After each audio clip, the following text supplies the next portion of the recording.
Singapore, a code of practice for crowdfunding platforms will be launched next month to ensure that those who give online can do so with greater peace of mind, the Commissioner of Charities, Kok, told the Straits Times. Given the growing popularity of crowdfunding websites, the new code will help build a safer online giving environment, said the Kok, Dr. Ang Hak Seng. It will require sites such as Give Asia, Simply Giving and Ray of Hope Initiative to, among other things, verify the legitimacy of the fundraising appeal, provide updates of donations received and disbursed, and state clearly the service fee, or cut they are taking from the sums raised. As for those seeking donations, they are required to declare whether they are receiving financial aid from the government, among other things. If you declared you did not get government aid, but you did, it's misrepresentation. You didn't tell people the whole picture and ask for donations, said Dr. Ang. If your need is fake, you bet I will look into the matter. The Kok has the power to suspend donation appeals that are found to be improper. The new code comes as more people in financial need turned to crowdfunding sites in recent years, with six-figure sums raised in some cases.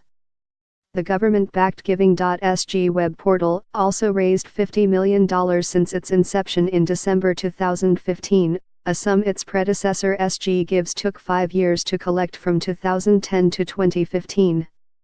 Give.Asia collected $10.8 million this year, more than double last year's $4.5 million. But there is potential for abuse, say observers, such as when fundraisers provide inaccurate or incomplete information about themselves in order to get more donations. When the code was announced in November, it was said then that it was likely to be ready in a couple of months. The Kok worked together with key players in the crowdfunding sector to draw up the code, which spells out the responsibilities of crowdfunding websites and those seeking donations and sets benchmarks. Dr. Ang said, "We want to promote giving, and crowdfunding sites enable giving to be convenient and accessible. So we don't want to overburden them with too many rules and regulations. But it's important for us to build a safer online giving environment." While the code is not mandatory, Dr. Ang stressed that he will get his staff to conduct audits to ensure that crowdfunding sites comply with it. And he plans to highlight compliant sites on his office's website, the charity portal. Crowdfunding sites interviewed by the Straits Times say they make checks to ensure the legitimacy of a fundraiser's appeal. Give Asia, for example, ask for documented proof such as medical bills, payslips, and Central Provident Fund statements. If these are not forthcoming, the campaign will be removed from the Give Asia site.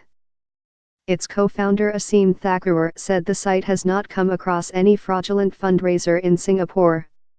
The Ray of Hope initiative also conducts a host of checks to prevent fraud, including finding out how much the individual has in his or her bank accounts and whether the individual is receiving financial aid from other sources. It also works with the individual to determine how much money is needed and should be raised.